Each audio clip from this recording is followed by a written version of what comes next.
Realizzato alla fine del Settecento e acquistato poco meno di un secolo dopo dalla chiesa di Bogliasco, l'organo di Coreglia Ligure è tornato a suonare ieri sera dopo 30 anni di silenzio. Lo strumento, che ha subito diversi interventi nel corso degli anni ed era ormai danneggiato, è stato restaurato dalla ditta Fratelli Marin e da Emanuele Calzolari e Gabriele Garbarino per la parte relativa alla cassa, che è stata ripulita portando alla luce l'aspetto originario. Durante la pulitura abbiamo scoperto che sotto gli strati di pittura posticci si sono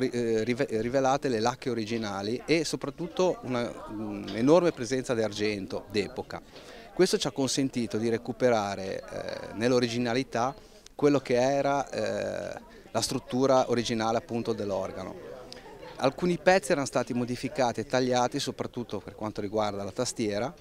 che era stata allargata per fare spazio a una tastiera diversa, strumentazioni diverse, e quindi si è dovuto optare per una ricostruzione di alcune lesene con alcuni intarsi in mecca. Ma il restauro di questo strumento è anche una storia di amore al proprio paese, di fede viva di una comunità piccola che però ha saputo trovare la forza di portare a termine questo intervento, grazie al contributo della CEI e della Compagnia di San Paolo, della parrocchia e dell'amministrazione comunale e soprattutto con l'impegno di tutti. Non vediamo l'ora di poter vedere dal vero questo lavoro che è iniziato, tanto sforzo, tanto lavoro, abbiamo visto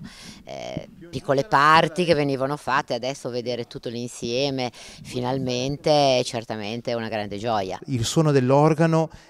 tocca sicuramente le corde emotive del cuore, dei sentimenti e anche della preghiera. Non dimentichiamo che l'organo è uno strumento religioso, uno strumento liturgico, e proprio per questo credo che da chi è stato inventato ha voluto proprio esprimere attraverso la diversità, la modulazione dei suoni e dei registri quanto di più bello la voce dell'uomo e la voce dell'organo possono esprimere per avvicinarci e dare lode a Dio.